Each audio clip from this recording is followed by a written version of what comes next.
Leksjon 1. Morgenrutiner. Hei Anna, jeg pleier å ankomme rundt 8:30 på kontoret.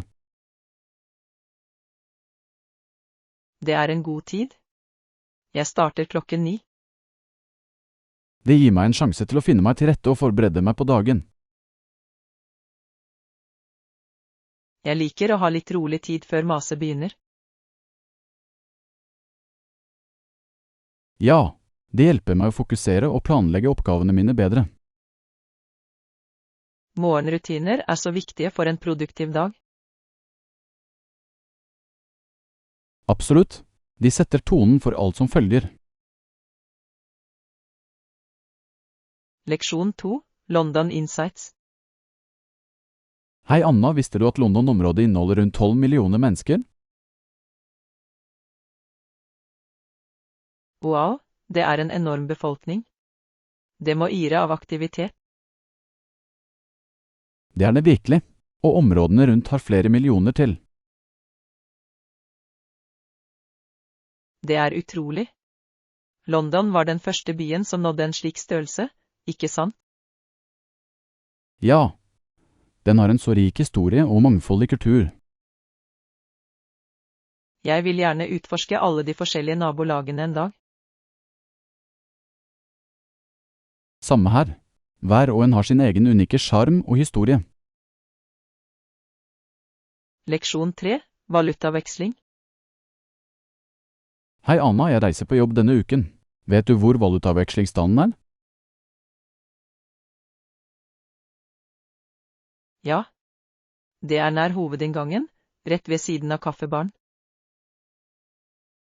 Perfekt. Jeg må få litt lokal valuta før møtene mine. Smart trekk. Det er alltid godt å ha penger for hånden når du reiser. Absolutt. Synes du prisene der er rimelige? Vanligvis er de ok, men noen ganger kan du finne bedre priser i bankene. Det er sant. Jeg skal ha det i bakhodet hvis jeg trenger mer senere.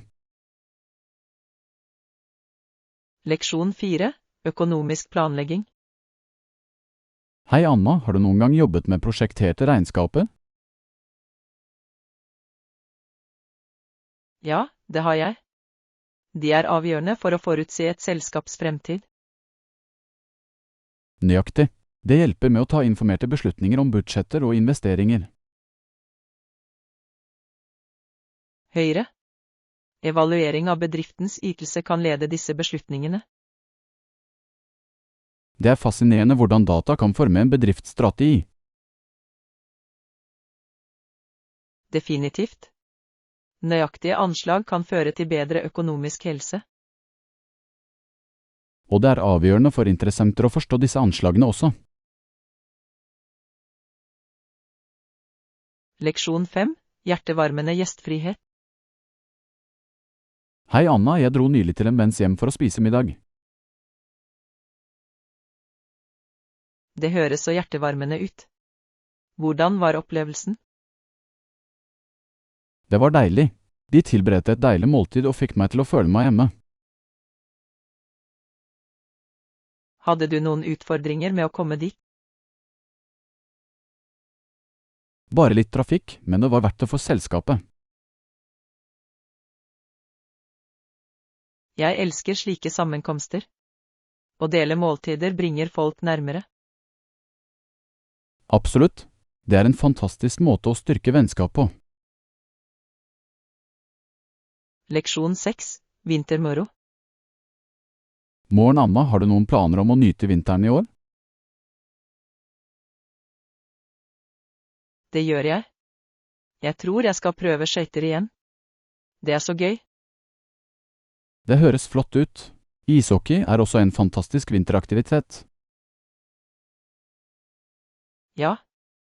Jeg elsker hvordan det spilles på en flat overflate av is som kalles en skøytebane. Nøyaktig. Atmosfæren på hockeykamper er spennende. Jeg er enig. Det gjør virkelig vinteren mye morsommere. La oss sørge for å sjekke ut en kamp sammen denne sesongen. Leksjon 7, treningstips. Hei Anna, jeg hørte at du har trent for et maraton. Noen tips du kan dele? Sikker. Konsistens er nøkkelen. Det er viktig å holde seg til en treningsplan. Det gir mening. Hvordan holder du deg motivert? Jeg setter meg små mål og belønner meg selv for å oppnå dem.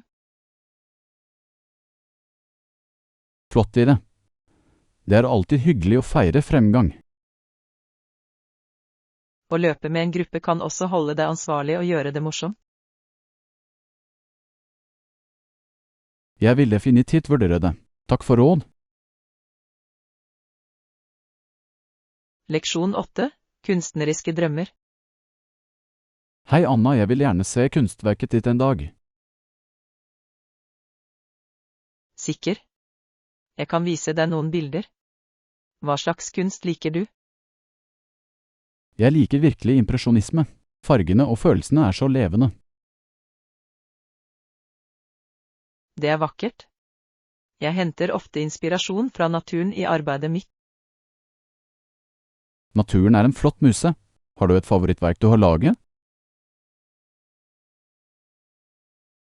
Ja, jeg malte et stort lerret av en solnedgang over fjellene. Det høres fantastisk ut. Jeg kan forestille meg at fargene blander seg vakkert. Leksjon 9, nye hobbyer. Må en Anna å prøve en ny hobby kan være ganske spennende, syns du ikke? Absolutt. Det er en fin måte å oppdage nye interesser og ferdigheter på. Jeg begynte nylig å lære å spille gitar. Det er utfordrende, men morsomt. Det høres kjempebra ut. Musikk har en så kraftig måte å uttrykke følelser på. Det gjør det virkelig. Hva med deg? Har du fått deg noen nye hobbyer i det siste? Jeg har prøvd meg på hagearbeid. Det er overraskende avslappende. Hagearbeid er fantastisk. Å se ting vokse må være veldig givende. Leksjon 10, daglig pendling. Hei Anna, skal du snart på jobb? Ja, det er jeg. Jeg må dra snart. Hvordan pleier du å gå på jobb? Jeg tar buss de fleste dager. Det er praktisk og lar meg lese. Det er en god idé. Jeg foretrekker å sykle. Det holder meg aktiv og våken. Sykling høres forfriskende ut. Har du en favorittrute? Ja, jeg elsker stien langs elva. Det er vakkert og fredelig. Jeg burde prøve å sykle til jobben en dag. Det høres koselig ut. Leksjon 11, parkaktiviteter. Hei Anna, flott. Hvilke aktiviteter kan vi gjøre i parken? Det er tur- og sykkelstier samt områder for piknik. Det høres perfekt ut. Jeg elsker å tilbringe tid utendørs. Jeg også. Vi kan også ta med en frisbee for litt moro. Flott i det. Det vil være en fin måte å bli aktiv og nyte været. Definitivt. La oss planlegge en dag og gå og få mest mulig ut av den. Jeg gleder meg. En dag i parken høres fantastisk ut. Leksjon 12, historiske flyreiser. Hei Anna, visste du at en kvinne ble pilot i 1928? Virkelig. Det er imponerende. Hva gjorde hun? Hun ble med 2 menn på en flytur over Atlanterhavet. Det må ha vært en utfordrende reise. Hva het hun? Hennes navn var Amelia Earhart. Hun var en pioner for kvinner i luftfarten. Wow. Hun er en slik inspirasjon. Hennes tapperhet er bemerkelsesverdig. Absolutt. Arven hennes fortsetter å inspirere mange i dag. Leksjon 13, Smakfulle eksperimenter. Hei Anna, har du noen gang prøvd å lage nye oppskrifter hjemme? Ja, det har jeg. Det er gøy, og du kan eksperimentere med forskjellige smaker. Det høres spennende ut. Hva er den mest interessante retten du har laget? Jeg har nylig prøvd en krydret thailandsk curry. Det var litt utfordrende, men deilig. Hyggelig. Jeg elsker thaimat. Liker du krydrede retter generelt? Det gjør jeg. Varmen gir så mye karakter til måltidet. Jeg er enig. Jeg burde prøve å lage den curryen en gang. Leksjon 14. Vennlighet hos vanlige mennesker. Morgen Anna, er det ikke interessant hvordan noen mennesker ser veldig vanlige ut? Definitivt. Men de kan være utrolig hyggelige og hjertevarme. Nøyaktig. Noen ganger har de mest beskjedne menneskene de største hjertene. Jeg har møtt noen som overrasket meg med sin vennlighet. Det er forfriskende å se at vennlighet ikke alltid er prangende eller høylytt. Ja. Det minner oss på å se forbi utseendet. Absolutt. Disse små vennlighetene kan gjøre en stor forskjell. Leksjon 15. Familiebånd. Hei Anna, kjenner du onkelen min? Han er gift med min tante Susan. Ja, jeg har hørt om ham. Har de barn? Ja, de har en datter som er kusinen min. Det er fint. Hvor gammel er hun? Hun er 8 år gammel og full av energi. Barn i den alderen er så gøy. Bruker du ofte tid med henne? Når jeg kan. Hun elsker å spille spill og tegne. Leksjon 16. Forbindelse gjennom familien. Hei Anna, min onkel og tante har ikke mye til felles med meg. Virkelig. Det kan gjøre familiesammenkomster litt vanskelig, ikke sant? Ja, men de har også en sønn som er på samme alder som meg. Det er flott. Da må dere ha noen felles interesser. Det gjør vi. Det er fint å knytte seg til videospill og filmer. Det høres gøy ut. Det er alltid godt å ha noen å forholde seg til. Absolutt. Det gjør familiebegivenheter mye morsommere. Leksjon 17. Varige inntrykk. Morgen Anna, har du noen gang tenkt på de menneskene som gjør størst inntrykk på deg?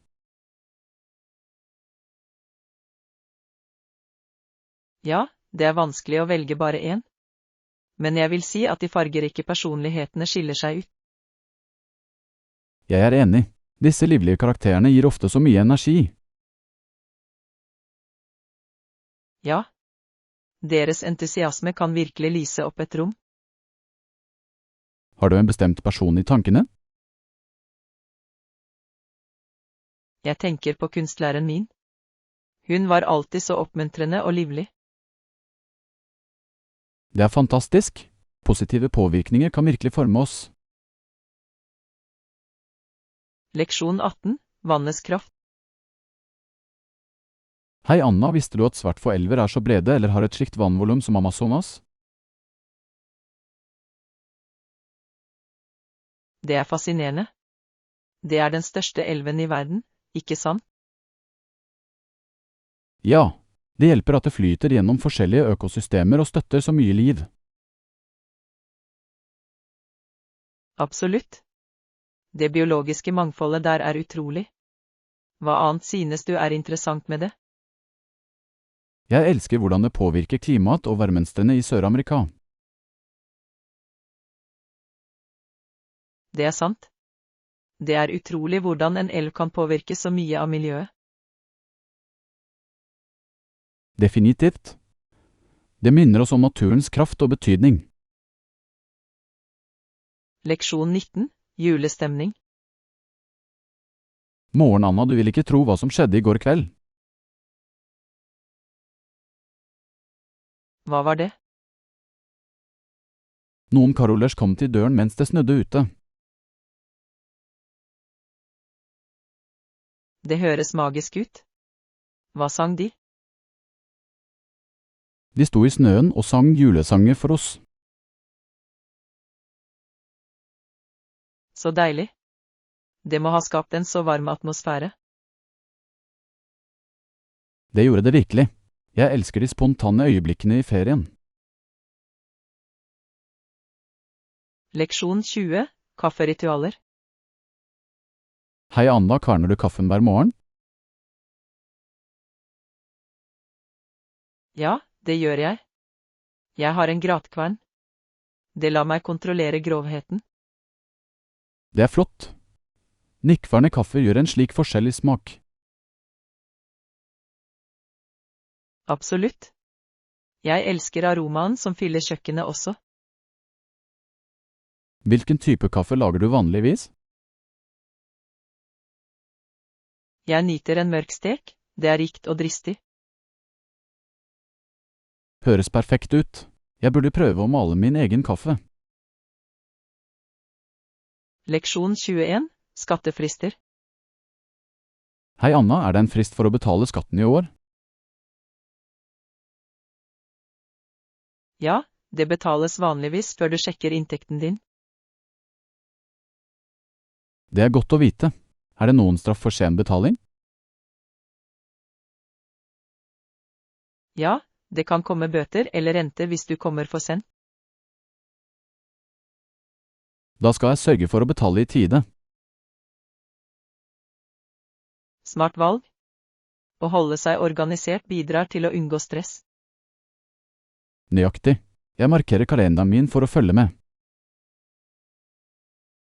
Leksjon 22, profesjonelt utseende. Morgen, Anna, tror du utseende betyr noe i en profesjonell setting?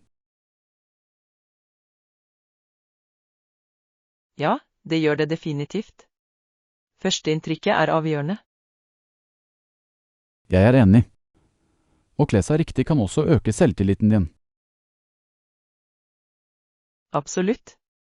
Det viser respekt for deg selv og andre. Hvilke tips har du for å kle deg profesjonelt? Velg alltid rene, velsittende klær og vær oppmerksom på detaljer. Godt råd. Jeg skal ha det i bakhodet til mitt neste møte. Leksjon 23, fellesskapsrefleksjoner. Hei, Anna, har du tenkt på hvor lenge vi har vært i dette fellesskapet? Ja, det er over 20 år siden. Kan du tro det? Det er utrolig. Vi har sett så mange endringer siden vi først ankom. Definitivt. Det får deg til å lure på om vi var klare for alt som skulle komme. Ekte. Det er mye mer komplekst enn bare en enkel setning om fellesskap. Nøyaktig. Hver opplevelse har formet oss på forskjellige måter. Jeg elsker hvordan samfunnet vårt har vokst og utviklet seg sammen. Leksjon 24, shoppingeventyr. Morgen, Anna, besøker du noen gang elektronisk butikken på kjøpesenteret? Ja, jeg elsker å surfe der. De har de nyeste dingsene. Min brors favorittbutikk er faktisk lekebutikken. Det er gøy. Lekebutikker har alltid en så livlig atmosfære. Det gjør de. Noen ganger liker jeg å besøke bare for å se de nye lekene. Det er flott å se hva barna er begeistret for i disse dager. Absolutt. Leker vekker kreativitet og fantasi. Leksjon 25, utdødde kjemper. Hei, Anna, visste du om New Zealands historie for mindre enn 1000 år siden? Nei, hva skjedde? Da folk ankom, jaktet de snart på en enorm fugl kalt den gigantiske moaen til utryddelse. Det er sjokkerende. Det er trist hvor raskt arter kan forsvinne. Jeg vet. Den viser hvordan menneskelige handlinger kan påvirke miljøet. Definitivt. Vi må lære av disse feilene for å beskytte dyrelivet i dag. Absolutt. Bevaring er avgjørende for å bevare det biologiske mangfoldet. Leksjon 26. Presentasjonsforberedelse. Morgen, Anna, kan du ta deg av presentasjonen til møtet vårt? Sikker. Jeg lager lysbildene for det. Hva er hovedtemaet? Det handler om prosjektets fremgang og fremtidige mål. Skjønner det. Jeg skal sørge for å fremheve hovedpunktene. Det høres perfekt ut. Trenger du noen spesifikke data fra meg? Bare den siste statistikken, så ordner jeg resten. Stor. Jeg sender dem med en gang. Leksjon 27. Tekniske problemer. Hei Anna, det er et teknisk problem med programvaren vi bruker. Å nei. Er det noen måte å fikse det raskt på? Jeg tror vi må starte systemet på nytt og se om det hjelper. God idé. Noen ganger kan en enkel omstart løse mange problemer. Nøyaktig. Hvis det ikke fungerer, må vi kanskje kontakte IT. La oss håpe det ikke kommer til det. Jeg hjelper deg å feilsøke. Takk. Teamarbeid gjør ting alltid enklere. Leksjon 28. Uønskede gjester. Hei Anna, ingen vil ha kakelakker i huset sitt, ikke sant? Absolutt. De kan være så skumle og vanskelige å bli kvitt. Jeg vet. Og så er det tusenbein som har så mange bein.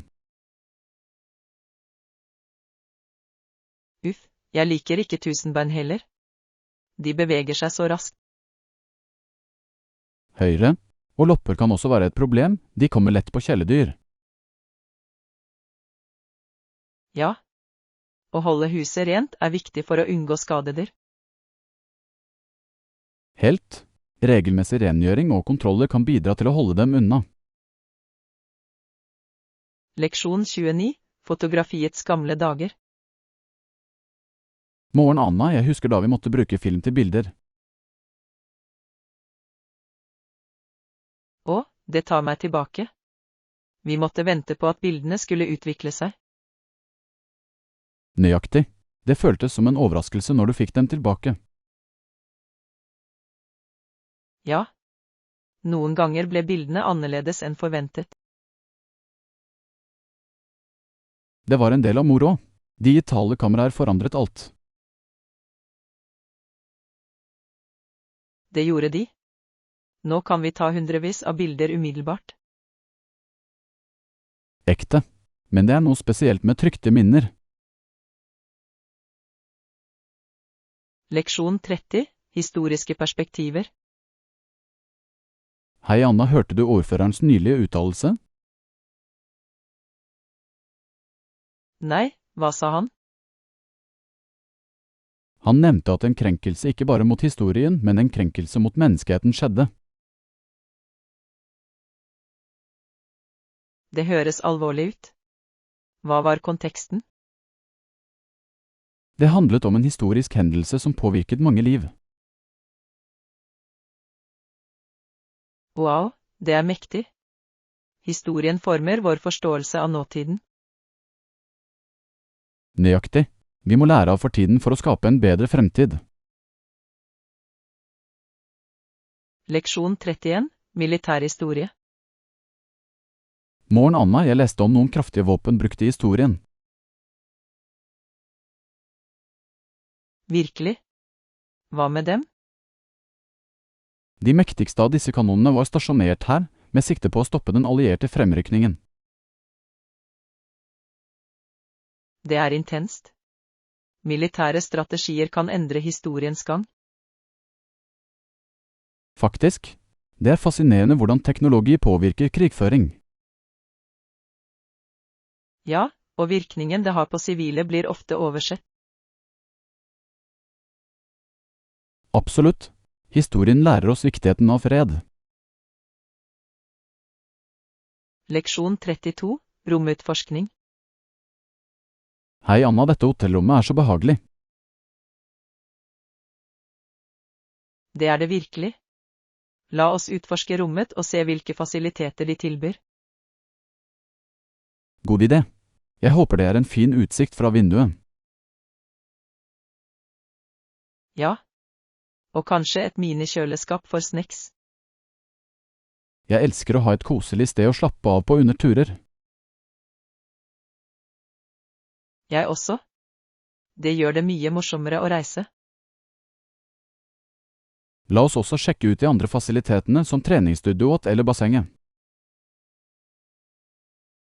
Leksjon 33, Caribbean Insights. Hei Anna, en annen viktig karibisk øy er Puerto Rico. Ja, jeg vet. Det var tidligere en spansk koloni, ikke sant? Nøyaktig, men nå er det styrt av USA. Det er interessant. Kulturen der er en blanding av påvirkninger. Definitivt. Maten, musikken og festivalene er så levende. Jeg har hørt at strendene også er fantastiske. Det er de. Det er et flott sted for avslapping og eventyr. Leksjon 34, helgeplaner. Morgen Anna, planlegger du noe flott denne helgen? Jeg håper å gå på tur hvis været er fint. Det høres gøy ut. Leter du etter noen spesifikke løyper? Ja, jeg vil prøve den nye stien ved sjøen. Jeg har hørt det er vakkert der, spesielt om høsten. Jeg gleder meg til å se fargene. Vil du bli med meg? Absolutt. Det vil være en fin måte å nyte naturen sammen på. Leksjon 35, pittoreske øyer. Hei Anna, hvis du har tid, bør du ta en båttur til øyene i nærheten. Det høres fantastisk ut. Jeg har hørt at de er virkelig pittoreske. Ja, utsikten er fantastisk, og vannet er krystallklart. Jeg elsker ideen om å utforske skjulte strender og bukter. Du kan også snorkle og se fargerike fisker. Det ville vært en minneverdig opplevelse. Vi bør planlegge en tur snart og nyte skjønnheten på øyene. Leksjon 36, sport og historie. Morgen Anna, visste du om historien til sportslige i USA? Ja. Jeg leste at hvite spillere dominerte flere ligaer i lang tid. Nøyaktig. Imidlertid forsterket en rettssak fra 1896 viktigheten av likhet. Det er viktig. Det banet vei for mer mangfoldig deltakelse. Faktisk, idrett kan reflektere sosiale endringer og utfordringer. Det er fascinerende hvordan idrettshistorie flettes sammen med kultur og samfunn. Absolutt. Å forstå denne historien hjelper oss å sette pris på nåtiden. Leksjon 37, selvoppdagelse. Hei Anna, har du noen gang tatt deg tid til selvrefleksjon? Ja, det har jeg. Det har vært nyttig for å forstå meg selv bedre. Det er flott. Hvilke teknikker synes du er mest nyttige? Journalføring hjelper meg virkelig med å avklare tankene og følelsene mine. Jeg er enig. Skriving kan være et kraftig verktøy for selvoppdagelse. Hva med deg? Har du noen metoder som fungerer for deg? Jeg liker meditasjon, det gir meg fred og klarhet. Leksjon 38, anleggsmoro. Hei Anna, er det en grense for hvor lenge jeg kan bruke fasilitetene her? Det er et godt spørsmål. Jeg tror det varierer fra sted til sted. Høyre. Noen steder har strenge åpningstider, mens andre er mer fleksible. Nøyaktig. Det er best å sjekke retningslinjene før du drar. Jeg elsker å ha tilgang til fasiliteter som treningsstudio og basseng. Jeg også. Det gjør det lettere å holde seg aktiv mens du slapper av. Dessuten er det en fin måte å møte nye mennesker på. Leksjon 39, store planer. Morgen Anna, det er en flott plan for helgen. Takk. Jeg er spent på det. Hva synes du? Jeg synes det høres gøy ut. Det var flott å prate med deg om dette. Jeg føler det på samme måte. Planlegging sammen gjør det morsommere. Definitivt. Dette burde vi gjøre oftere. Avtalt. Det hjelper oss å holde oss motiverte og inspirerte. La oss fortsette å dele ideene våre for fremtidige eventyr. Leksjon 40, dagligvarebutikk chit-chat. Hei Anna, har du vært i matbutikken i dag? Nei, det har jeg ikke. Jeg må hente noe nødvendig. Samme her. Hva planlegger du å få? Bare det vanlige, som frukt og grønnsaker, pluss litt snacks. Snacks er viktig. Jeg liker å ha sunne alternativer for hånden. Absolutt.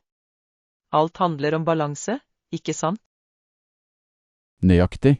La oss sørge for at vi ikke glemmer noe. Leksjon 41, reisedrømmer. Morgen Anna, har du bestemt deg for destinasjonen for din neste tur? Ja, jeg vil gjerne besøke Paris. Det har vært på listen min i evigheter. Paris er fantastisk. Kulturen, maten og arkitekturen er fantastisk. Jeg vet. Jeg gleder meg til å se Eiffeltårnet og prøve noen bakverk. Disse croissantene er et must. Har du en bestemt tid i tankene? Jeg tenker på å gå til våren når blomstene blomstrer. Det høres perfekt ut. Våren i Paris er magisk. Leksjon 42, tilrettelegge roller. Hei Anna, visste du at vi roterer rollen som møteformidler for å fremme likestilling? Det er en flott tilnærming. Det gir alle en sjanse til å lede. Nøyaktig. Det oppmuntrer til deltakelse og ulike perspektiver. Jeg tror det også bidrar til å bygge tillit hos roligere medlemmer. Ja, hver person kan ta med sin unike stil til møtet. Det er en fantastisk måte å forbedre teamarbeid og samarbeid på. Jeg er enig. I tillegg holder det møtene dynamiske og engasjerende. Leksjon 43, nettbaserte aktiviteter. Morgen Anna, ja, jeg har også blitt med på online treningstimer og virtuelle bokklubber. Det høres kjempebra ut. Hvordan har opplevelsen vært for deg? Det har vært veldig gøy. Klassene holder meg motivert til å holde meg aktiv. Jeg elsker det. Og hva med bokklubben? Det er flott. Vi diskuterer ulike sjangre og deler våre tanker. Det høres ut som en fantastisk måte å få kontakt med andre på. Absolutt. Det er hyggelig å utforske nye ideer og få venner. Leksjon 44, strandantrekk. Hei Anna, hvis jeg skal på stranden bruker jeg vanligvis badedrakt eller bikini. Det gir mening. Det er viktig å være komfortabel. Definitivt. Jeg elsker å føle solen og sanden. Foretrekker du noen spesifikke farger eller stiler? Jeg liker lyse farger, de matcher strandstemningen perfekt. Jeg er enig. Lyse og livlige farger skiller seg virkelig ut. I tillegg ikke glem en god lue og solbriller for beskyttelse. Leksjon 45, utforske emner. Hei Anna, selvfølgelig. Gi meg beskjed om hvilke aspekter du ønsker å fordype deg i. Jeg er nysgjerrig på effekten av teknologi på utdanning. Det er et spennende tema. Teknologi har endret læringsmetoder. Absolutt. Nettressurser gjør utdanning mer tilgjengelig. Og interaktive verktøy kan øke elevenes engasjement. Ja. Hva synes du er de største utfordringene? Å balansere skjermtid og sikre kvalitetsinnhold er avgjørende. Leksjon 46, forstå sykdommer. Morgen Anna, visste du at de forebygger sykdommer ved å injisere noen svekkede bakterier til personen? Ja, det er slik vaksiner fungerer. Det hjelper immunsystemet til å gjenkjenne trusler. Nøyaktig. Det er en smart måte å bygge immunitet uten å forårsake sykdom. Jeg synes det er fascinerende hvordan kroppen vår tilpasser seg og reagerer. Definitivt. Vaksinasjon har reddet millioner av liv opp gjennom årene. Det er viktig for folkehelsen og sikkerheten. Absolutt. Å forstå dette hjelper oss å sette pris på medisinske fremskritt. Leksjon 47, musikalske perspektiver. Hei Anna, for mange av sangene hans ville hvite musikere prøve å forestille seg følelsene til svarte menn og kvinner som jobber. Det er en interessant tilnærming. Det gir musikken et annet perspektiv. Nøyaktig. Det viser empati og et ønske om å forstå ulike opplevelser.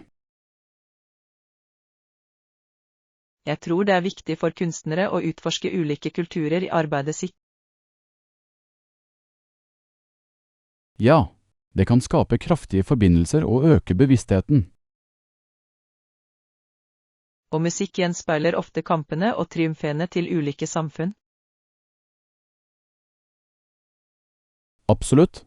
Det er en måte å feire mangfold og fremme enhet. Leksjon 48, banelag. Morgen Anna, visste du at noen løp på banen er for lag med forløpere?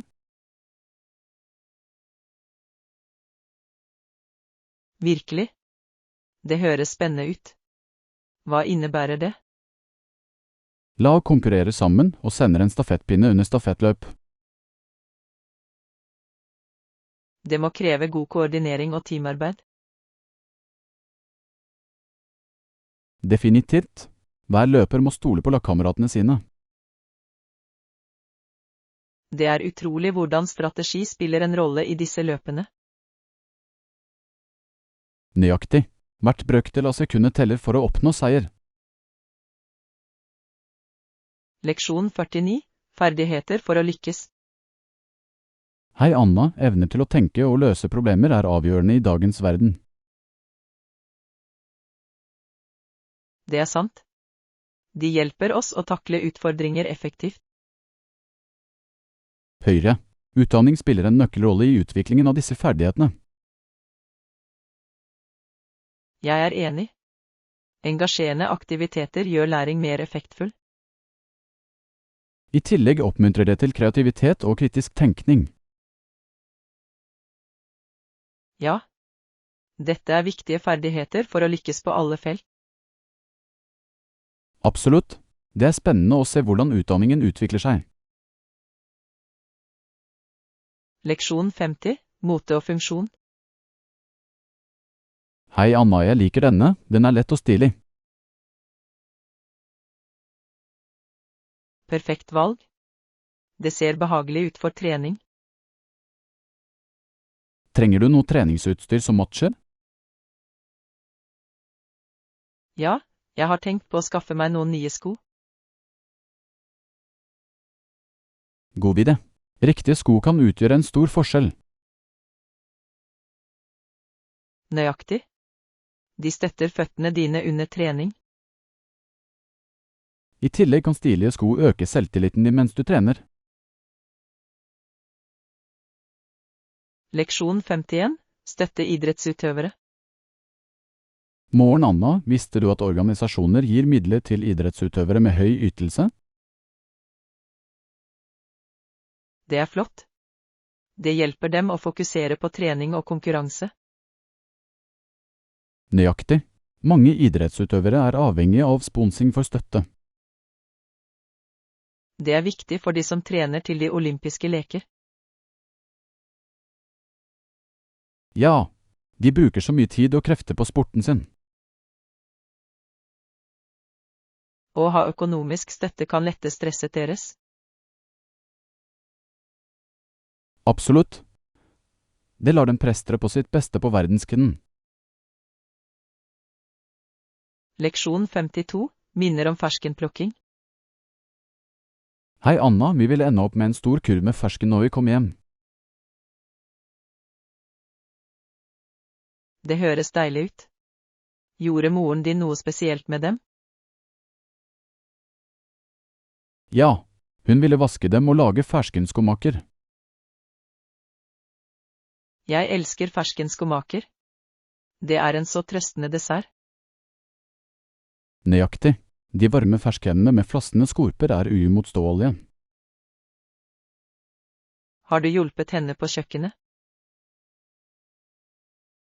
Selvfølgelig. Det var alltid gøy å bake sammen. Leksjon 53, Shakespeares verk. Morgen Anna, i tillegg til skuespillene sine, skrev Shakespeare mange korte dikt og noen for lange. Det er fascinerende. Jeg har alltid beundret sonettene hans. Høyre. De fanger så dype følelser på bare noen få linjer. Absolutt. Hans evne til å uttrykke kjærlighet og lengsel er bemerkelsesverdig. Og hans lengre dikt, som Venus og Adonis, er også vakkert skrevet. Jeg er enig. Det er interessant hvordan poesien hans utfyller skuespillene hans. Ja. Det viser hans allsidighet som forfatter. Leksjon 54, imponerende rutiner. Hei Anna, rutinen din høres imponerende ut. Hvordan har det hjulpet deg med å takle stress? Det holder meg virkelig organisert og fokusert gjennom dagen. Det er flott. En solid rutine kan gi stabilitet. Sikkert. Det hjelper meg å administrere tiden min effektivt. Og det gir deg sannsynligvis en følelse av prestasjon. Nøyaktig. Små seire gjennom dagen utgjør en stor forskjell. Jeg burde ta i bruk noen av strategiene dine for min egen rutine. Leksjon 55, familiehistorier. Hei Anna, familier er ofte motvillige til å snakke om sin opprinnelse. Det er sant. Det kan være et sensitivt tema for mange mennesker. Faktisk, for mange år siden brente en australsk by sine tidlige rekorder. Wow. Det må ha gjort det vanskelig for familier å spore historien sin. Ja, det skapte et gap i forståelsen av deres aner. Jeg tror det er viktig å holde disse historiene levende. Absolutt.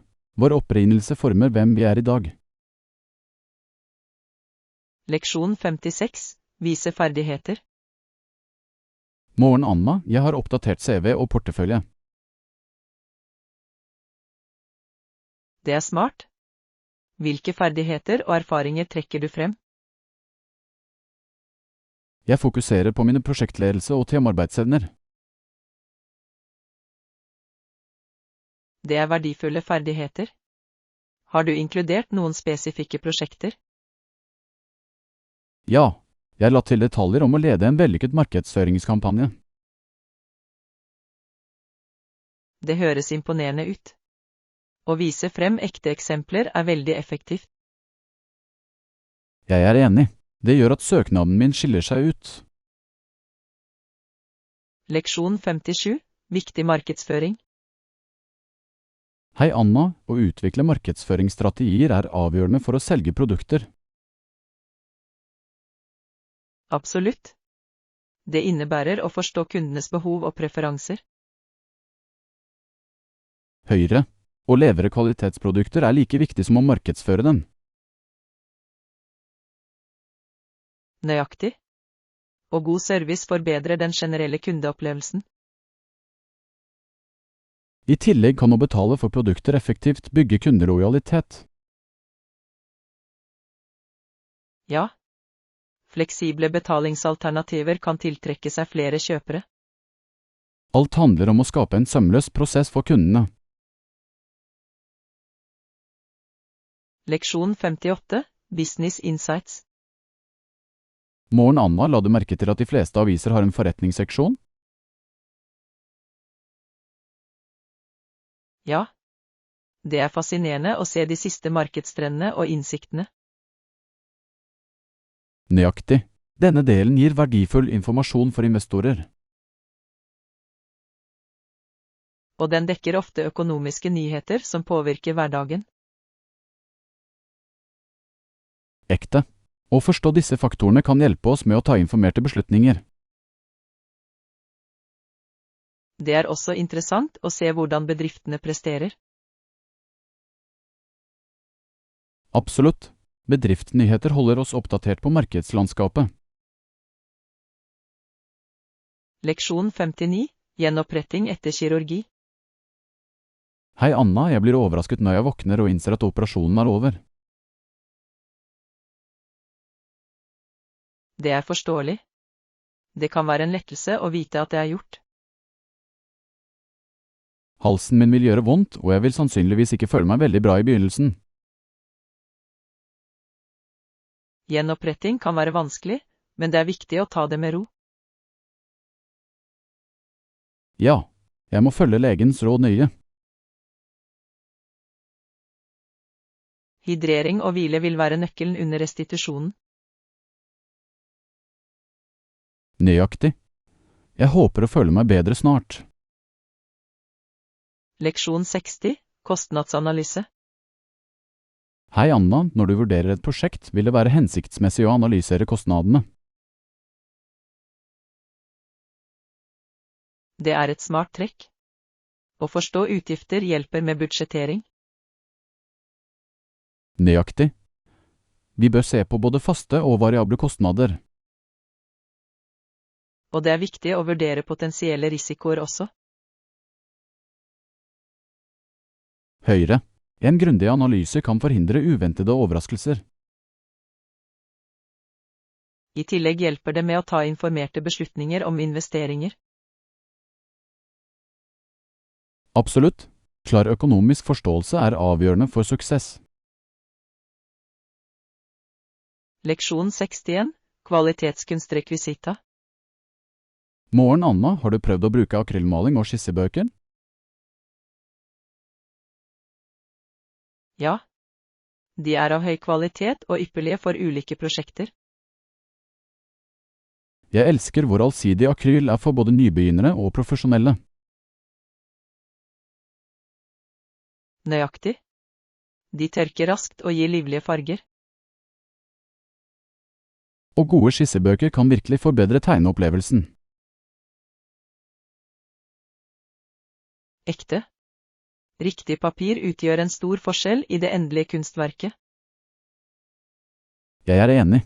Kvalitetsrekvisita inspirerer til kreativitet og bedre resultater. Leksjon 62, plassparere. Hei Anna, når du velger møbler er plassbesparende design avgjørende. Absolutt. De kommer i forskjellige størrelser for å passe til ethvert rom. Ja, en kompakt sofa kan få en liten stue til å føles åpen. Og multifunksjonelle deler som en sovesofa er superpraktiske.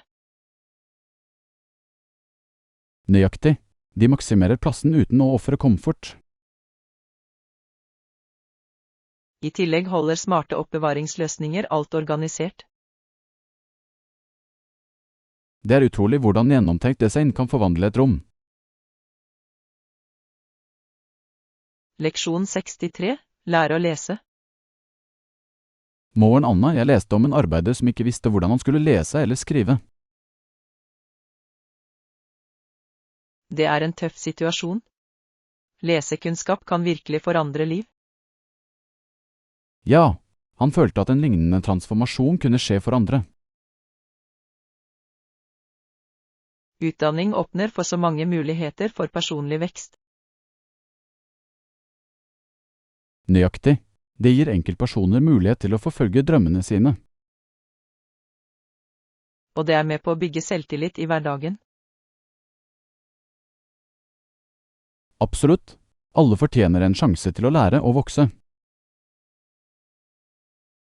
Leksjon 64, spennende ny begynnelse. Hei Anna, jeg gleder meg til å begynne på denne nye jobben. Det er flott å høre. Hva gleder du deg mest til? Jeg er ivrig etter å møte mine nye kollegaer og lære av dem. Nettverk er så viktig, det kan føre til store muligheter. Nøyaktig. Jeg håper å utvikle ferdighetene mine og bidra positivt. Det er en fantastisk tankegang. Å ta tak i nye utfordringer er nøkkelen. Absolutt. Jeg gleder meg til å se hvor denne reisen tar meg. Leksjon 65, hold deg rolig i nødstilfeller. Morgen Anna, noen ganger kveler jeg og hoster når jeg spiser for fort. Det kan være skummelt. Hva pleier du å gjøre i de øyeblikkene? Vennene mine ber meg bare slappe av og puste dypt. Det er et godt råd. Å holde seg rolig kan hjelpe mye. Ja, jeg prøver å fokusere på å flyte og ikke få panikk. Nøyaktig. Det er utrolig hvordan kroppen vår reagerer når vi holder oss rolige. Jeg har lært at å være oppmerksom virkelig gjør en forskjell. Leksjon 66, minneverdige retter. Hei Anna, hvilke retter skilte seg ut for deg under reisene dine? Definitivt pad thai i Thailand. Det var full av smak. Jeg elsker den retten. Balansen mellom søtt, salt og surt er perfekt.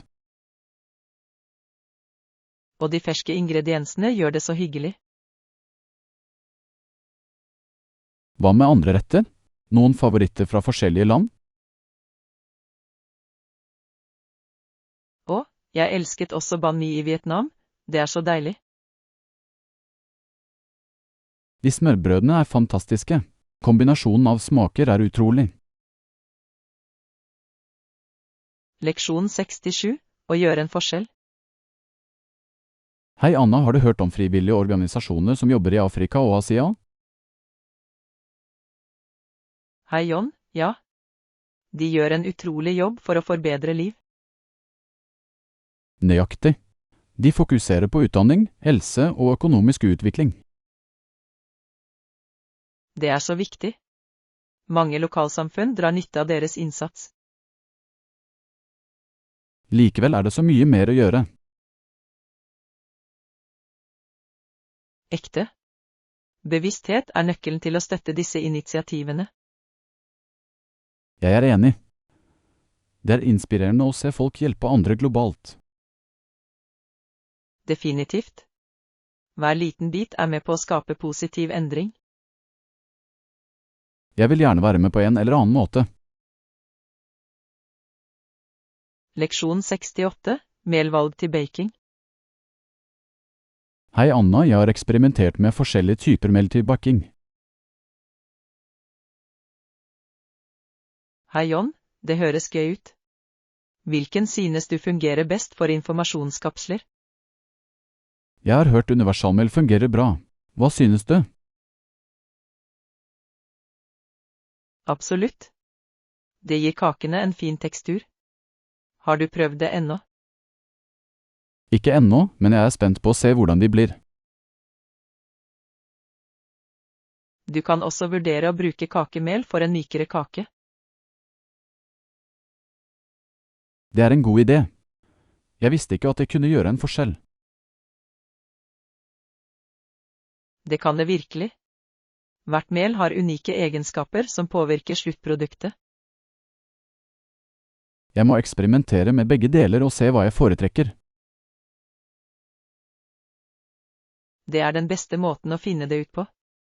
Baking handler om å prøve nye ting. Jeg er enig. Jeg er spent på å bake og smake på resultatene. Leksjon 69, kampene om kontroll. Hei Anna, visste du at Frankrike kjempet for kontroll over store deler av Nord-Amerika? Hei John, jeg har hørt om det. Hva var noen av de viktigste konfliktene?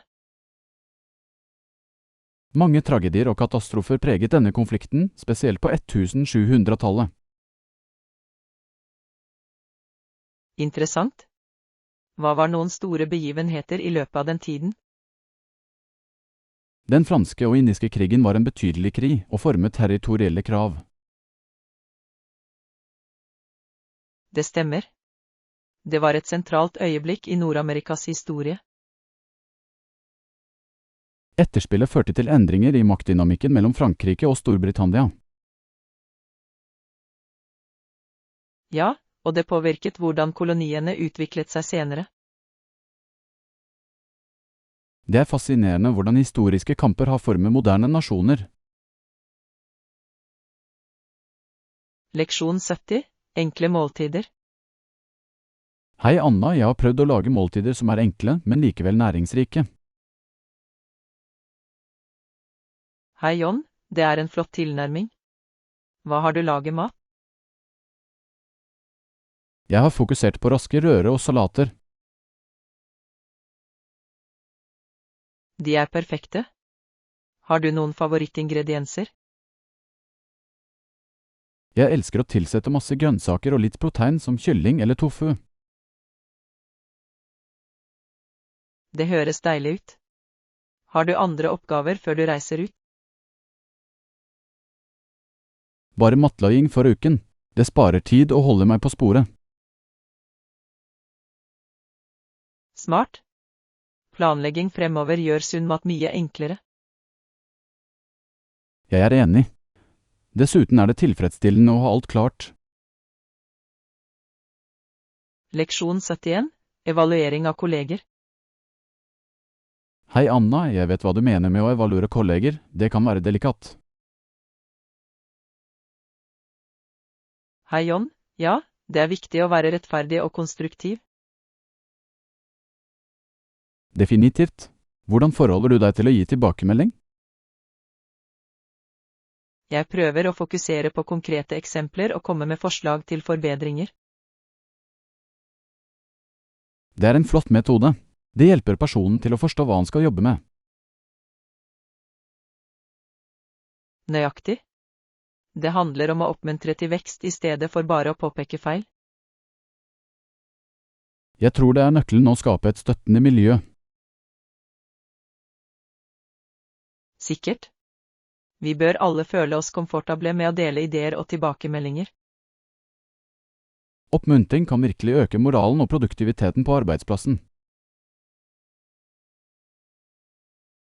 Leksjon 72, motstå fristelser.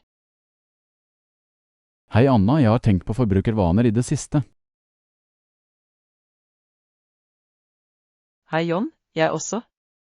Det er lett å bli fanget av å kjøpe ting vi ikke trenger. Høyre, vi bør spørre oss selv om vi virkelig trenger det. Nøyaktig.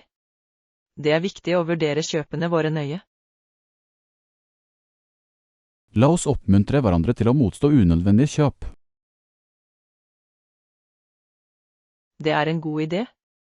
Å støtte hverandre kan gjøre en forskjell. Vi kan til og med stille utfordringer for å begrense utgiftene våre. Jeg elsker det. Det kan være en morsom måte å holde seg ansvarlig. Ja, i tillegg kan det hjelpe oss å oppdage hva vi virkelig setter pris på. Leksjon 73. Et pust av frisk luft. Hei Anna, hva med å dra til parken for litt frisk luft? Høres fint ut. Jeg vil gjerne være ute en stund. Stor. Jeg liker veldig godt å gå i naturen. Jeg også. Det er så forfriskende å være borte fra skjermer. Definitivt. I tillegg kan vi chatte og fange opp. Jeg liker den ideen. Vil du ta med noe snacks? Sikker. En piknik ville gjøre det enda morsommere. Perfekt.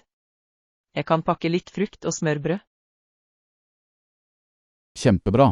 Jeg tar et teppe og noe å drikke. Leksjon 74. Eteriske oljer i dagliglivet. Hei Anna, jeg har brukt eteriske oljer i det siste. Hvordan bruker du dem vanligvis?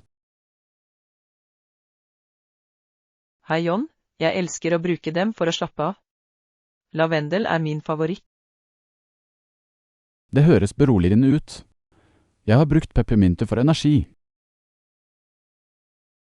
Fint valg. Peppermynte er oppkvikkende. Diffunderer du det? Ja, det gjør jeg. Det hjelper meg virkelig å fokusere mens jeg jobber. Jeg legger ofte til noen dråper i badekaret mitt for en beroligende opplevelse. Det er en god idé. Det skal jeg prøve neste gang. Det burde du. Det kan virkelig heve stemningen. Jeg er spent på å utforske flere bruksområder for dem. Leksjon 75. Entusiastiske oppdagere. Hei Anna, jeg leste om noen spennende ekspedisjoner nylig. Hei John, virkelig. Hva handlet de om? De fulgte oppdagelsesreisen gjennom ukjente territorier. Det høres spennende ut. Oppdaget de noe nytt? Ja, mange besøkende var så entusiastiske over funnene. Det er inspirerende. Det er utrolig hvor mye vi kan lære. Nøyaktig. Det minner oss om viktigheten av utforskning. Jeg er enig. Det åpner for nye perspektiver og kunnskap. Jeg vil gjerne være med på en ekspedisjon en dag. Leksjon 76. Finn balanse med TV. Hei Anna, synes du det er lat å se på TV? Hei John, jeg tror det kan være bra hvis det er balansert. Det gir mening. Det er deilig å koble av med et godt show. Nøyaktig. Men for mye kan være usunn. Høyre. Alt handler om moderasjon. Hva liker du å se? Jeg liker dokumentarer. De er både underholdende og lærerike. De er flotte. Jeg foretrekker komedier for å lette opp stemningen. Komedier er perfekte for en god latter. Alt handler om å finne det du elsker. Absolutt. Vi må bare sørge for at vi ikke overdriver det. Leksjon 77. Hold deg aktiv. Hei Anna, hvor ofte går du på treningssenteret? Hei John, jeg prøver å gå minst 3 ganger i uken. Det er imponerende. Noen ganger synes jeg det er vanskelig å holde motivasjonen oppe. Jeg forstår. Å sette seg små mål hjelper meg å holde meg på sporet. Det er et godt tips. Jeg burde begynne å gjøre det også. Å finne en treningskamerat kan også gjøre det morsommere. Det er sant. Jeg vil gjerne trene mer med en venn. La oss planlegge en treningsøkt sammen snart. Høres ut som en plan. Jeg gleder meg. Leksjon 78, planlegging for suksess. Hei Anna, jeg tenkte på prosjekttidslinjen vår. Hei John, hva tenker du på? For å sikre at alt går knirkefritt, vil det være ideelt med 2 ekstra uker. Det gir mening. Det gir oss tid til å håndtere eventuelle uventede problemer. Nøyaktig. Hasting kan føre til feil, og vi ønsker kvalitetsarbeid. Høyre. I tillegg kan vi avgrense ideene våre og gjøre forbedringer. Absolutt. Hvilke konkrete oppgaver mener du vi bør prioritere? Jeg mener vi bør fokusere på forskning og samle ressurser først. Flott poeng. Dette grunnlaget er avgjørende for et vellykket resultat. Leksjon 79, historiske perspektiver. Hei Anna, har du lest om pave Johannes Paul Lies innvirkning på historien? Hei John, ja. Hans rolle under viktige hendelser var fascinerende. Han var en sterk forkjemper for fred, spesielt i Øst-Europa. Definitivt. Hans besøk til Polen var sentralt for solidaritetsbevegelsen. Det er bemerkelsesverdig hvordan en enkelt person kan påvirke så mange liv. Absolutt. Hans forsvar av menneskerettighetene var inspirerende. Og han tok opp problemer som fattigdom og sosial rettferdighet også. Ja, han ga virkelig oppmerksomhet til globale utfordringer. Det er viktig å huske ledere som ham som gjorde en forskjell. Leksjon 80, Retail Evolution. Hei Anda, har du lagt merke til hvordan tradisjonelle forhandlere sliter? Hei John, ja. Fremveksten av netthandel har påvirket dem negativt. Nøyaktig. Mange butikker legger ned eller reduserer. Det er en betydelig endring i forbrukeratferd. Hva synes du? Jeg tror forhandlere må tilpasse seg ved å forbedre sin online tilstedeværelse. Det gir mening. Å tilby unike butikkopplevelser kan også hjelpe. Absolutt. Kunder setter pris på personlig service. Det er en utfordring, men innovasjon kan føre til nye muligheter. Høyre. Å omfavne endring er avgjørende for å overleve i dagens marked. Leksjon 81, forstå avgifter. Hei Anna, jeg har nettopp bestilt et hotell, og jeg så at det koster ekstra. Hei John, ja, mange steder har servicegebyrer i dag. Jeg forstår, men det kan være frustrerende når det er uventet. Definitivt. Det er viktig for reisende å være klar over disse avgiftene. Høyre. De kan virkelig legge sammen og påvirke budsjettet. Jeg leser alltid det som står med liten skrift for å unngå overraskelser. Det er et smart trekk. Åpenhet er nøkkelen i gjestfrihetsbransjen. Absolutt. Tidlig kommunikasjon bygger tillit hos kundene. Jeg skal ha det i bakhodet på min neste tur.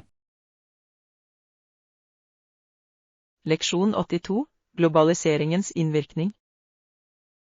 Hei Anna, har du tenkt på hvordan globalisering påvirker bedrifter? Hei John, ja. Det åpner nye markeder, men øker konkurransen. Nøyaktig. Bedrifter må være mer innovative for å skille seg ut. Høyre. De må raskt tilpasse seg skiftende forbrukerkrav.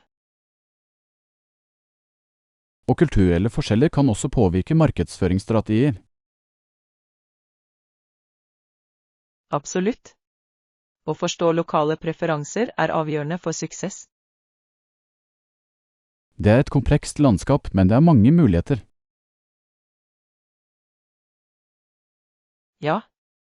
Å omfavne mangfold kan føre til kreative løsninger. Jeg er spent på å se hvordan bedrifter utvikler seg i dette globale miljøet. Leksjon 83, grunnleggende bad. Hei Anna, jeg tenkte på baderomsprodukter. Hei John, hva vil du vite? Vel, jeg la merke til at såpe brukes til å vaske deg selv. Nøyaktig. Og shampoo er spesielt for å vaske håret. Høyre. Det er interessant hvordan hvert produkt har sitt eget formål. Sikkert. Og det er så mange typer såpe og shampoo også. Jeg foretrekker naturlige produkter. De virker mildere mot huden. Det er et godt valg. De har ofte færre kjemikalier.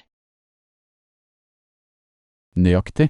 Jeg føler meg bedre ved å bruke dem hver dag. Det handler om å finne det som fungerer best for deg. Jeg er enig. En god rutine gjør hele forskjellen.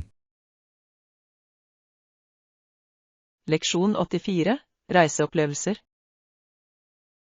Hei Anna, hvilke opplevelser vil du ha fra turen? Jeg vil definitivt fordype meg i den lokale kulturen. Det høres fantastisk ut. Hvilke konkrete aktiviteter tenker du på? Jeg vil gjerne prøve tradisjonell mat og delta på lokale festivaler. Dette er gode måter å få kontakt med kulturen på. Nøyaktig. Det er ikke det samme som å bare besøke turiststeder. Jeg forstår. Har du prøvd å utforske utenfor allfarvei? Ja, jeg fant noen skjulte perler som var uforglemmelige. Det er den beste måten å oppdage den sanne essensen av et sted. Leksjon 85, utforske forbindelser. Hei Anna, har du noen gang følt at virtuelle forbindelser er fine, men det er ikke det samme som å være sammen med mennesker? Definitivt. Virtuelle møter er praktiske, men personlig interaksjon har en unik energi. Jeg forstår. Det er noe med å dele et rom som skaper dypere bånd. Nøyaktig. Har du prøvd å utforske lokale arrangementer for å møte nye mennesker? Ja, jeg var på en samfunnsfestival forrige helg. Det var fantastisk. Det høres gøy ut. Hva likte du best med det? Levende musikk og sjansen til å smake på forskjellige matvarer var fantastisk. Jeg elsker å prøve ny mat. Det er en fin måte å oppleve en kultur på. Absolutt. I tillegg er det lettere å få venner når dere nyter noe sammen. Leksjon 86, kulturelle oppdagelser. Hei Anna, har du noen gang tenkt på de forskjellige kulturene i land som Argentina og Brasil?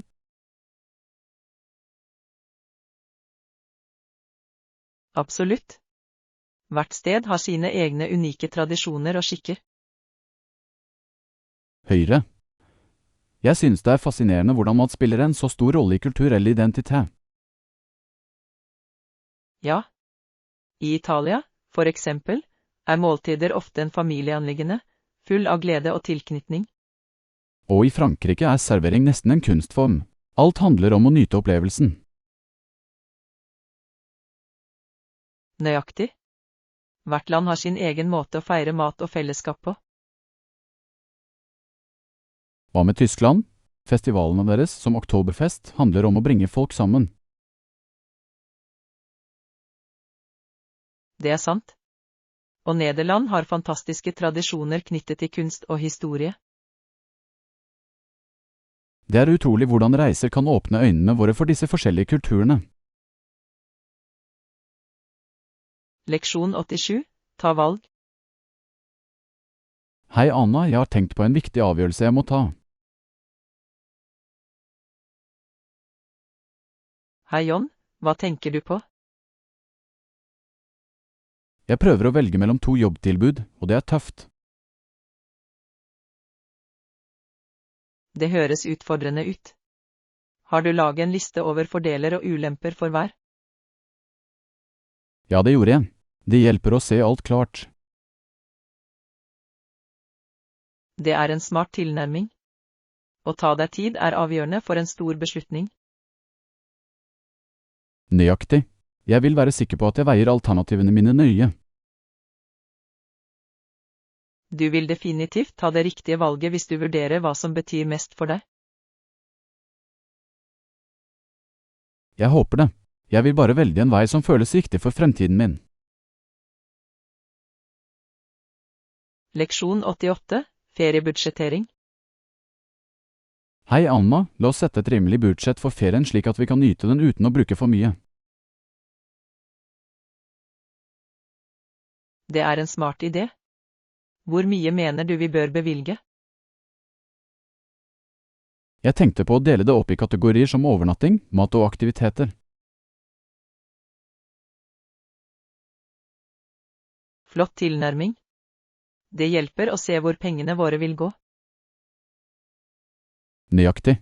Jeg vil sørge for at vi har nok til morsomme opplevelser også. Sikkert. Kanskje vi kan finne noen gratis aktiviteter for å balansere forbruket vårt. Det er et godt poeng.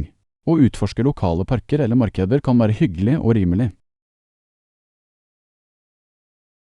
Å prøve gatemat kan spare oss penger samtidig som det er deilig.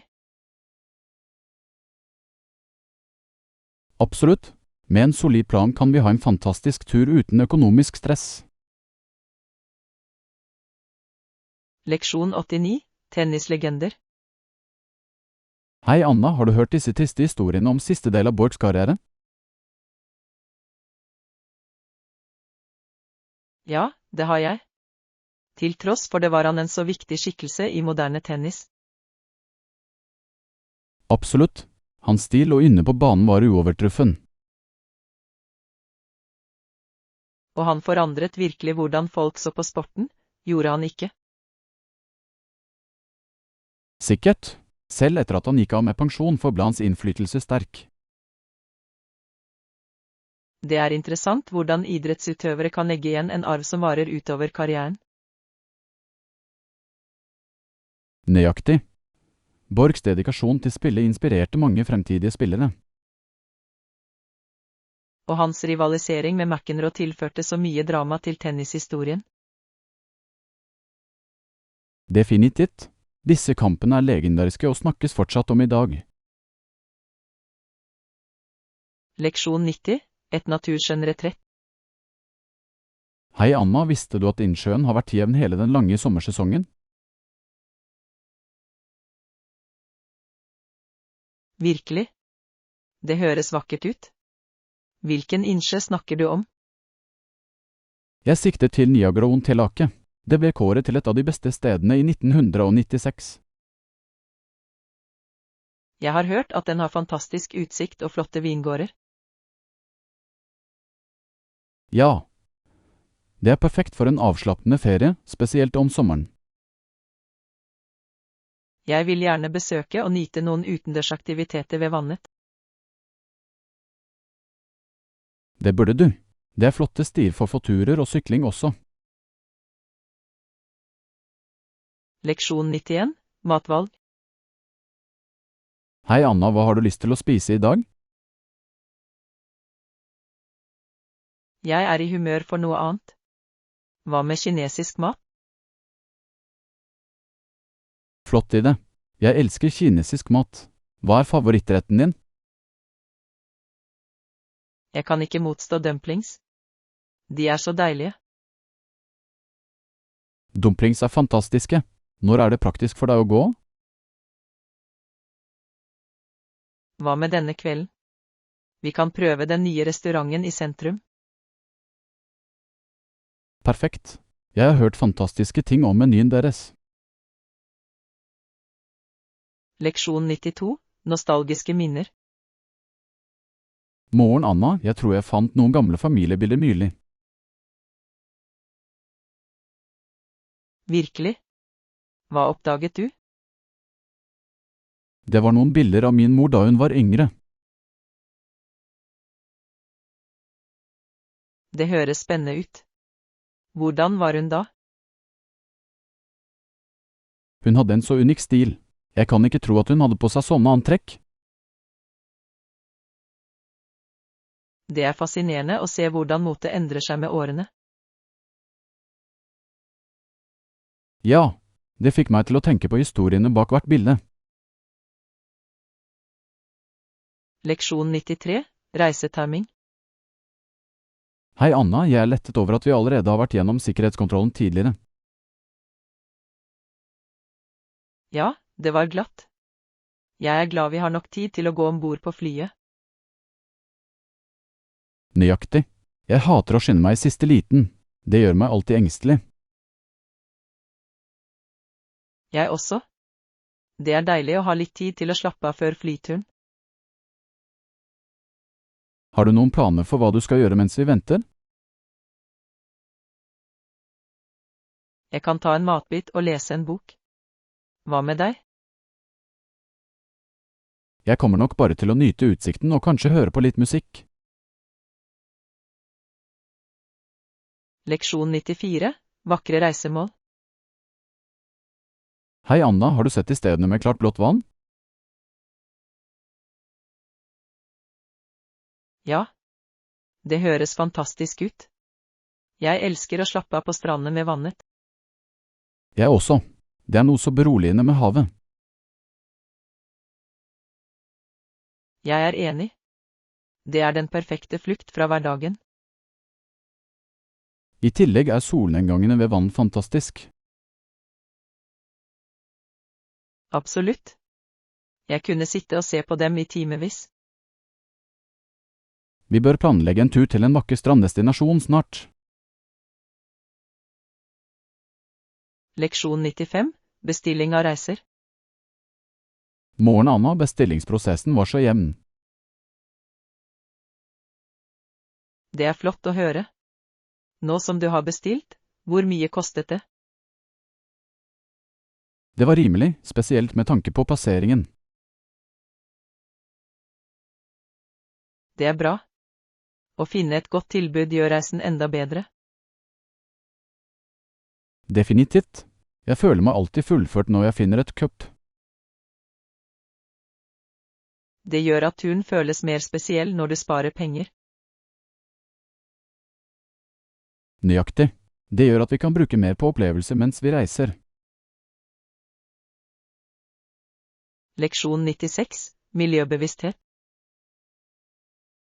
Hei Anna, hørte du om miljøspørsmålene i landet vårt? Hei John, ja, det er bekymringsfullt. Vi har et av de mest forurensede miljøene i Europa. Det er alarmerende. Jeg tror det trengs mer bevissthet rundt dette problemet. Absolutt. Mange voksne dør tidligere på grunn av forurensning. Vi bør gå inn for renere luft og vann. Ja, og presse på for politikk som beskytter miljøet vårt. Nøyaktig. Små endringer kan føre til store konsekvenser. Det starter med å utdanne oss selv og andre. Jeg er enig. Miljøundervisning er avgjørende for fremtidige generasjoner. La oss håpe flere mennesker tar grep for en sunnere planet. Sammen kan vi gjøre en forskjell. Leksjon 97. Akademiske ambisjoner. Moren Anna, jeg er veldig spent på planene mine for neste år. Hei John, hva planlegger du? Jeg ønsker å søke på flere akademiske programmer. Det er fantastisk. Hvilket felt er du interessert i? Jeg lener meg til informatikk. Teknologien utvikler seg så fort. Flott valg. Det er så mange muligheter på det feltet. Ja, og jeg vil begynne på studiene rett etter at jeg har blitt akseptert. Smart tenkning. Har du begynt å utarbeide søknaden? Jeg har. Jeg samler alle dokumentene mine og skriver essayene mine. Det er viktig. En sterk applikasjon kan virkelig hjelpe deg å skille deg ut. Jeg er fast bestemt på å gjøre mitt beste og nå mine mål. Leksjon 98. Små skritt. Hei Anna, jeg er litt nervøs for presentasjonen min i morgen. Hei John, jeg tror på deg. Bare ta små skritt, og du vil gjøre det bra. Det er sant. Jeg har tenkt å øve litt mer i dag. God idé. Kanskje øve foran et speil for å bygge selvtillit. Jeg skal prøve det. Det er litt vanskelig, men det kan hjelpe. Definitivt. Å visualisere suksessen din kan gjøre en stor forskjell. Jeg blir vanligvis engstelig, men jeg er fast bestemt på å gjøre mitt beste. Det er ånden. Husk at alle gjør feil. Det er en del av læringen. Ja, jeg må minne meg selv på at det er greit å ikke være perfekt. Nøyaktig. Fokuser på å dele ideene dine og få kontakt med publikum. Jeg vil. Takk for oppmuntringen. Det betyr mye. Leksjon 99. Handleliste. Morgen Anna, hva står på handlelisten din denne uken? Hei John, jeg trenger litt grønnsaker, kyllingbryst og pasta. Det høres deilig ut. Har du en spesifikk oppskrift i tankene? Ja, jeg planlegger å lage en wok med kylling og grønnsaker. Nam. Jeg elsker øre. De er raske og sunne. Nøyaktig. I tillegg kan du bruke alle grønnsakene du har for hånden. Hva er din favorittgrønnsak å legge til? Jeg liker veldig godt paprika og brokkoli. De gir god smak og farge. Det er en gode valg. Jeg kan også prøve den oppskriften.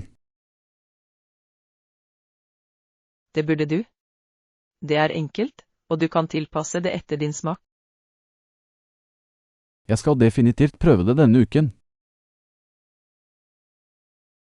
Leksjon 100. Pendlingsvalg.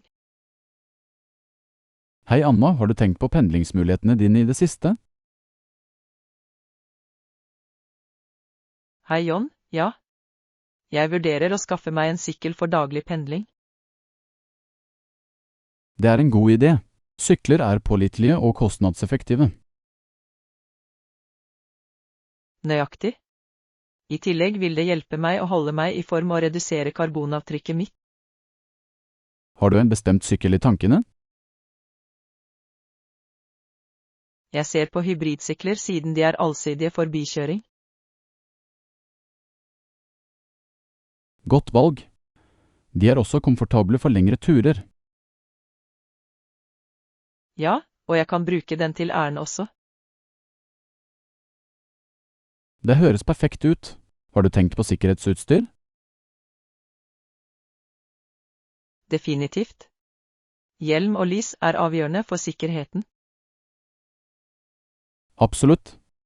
Det er spennende å ta slike miljøvennlige valg.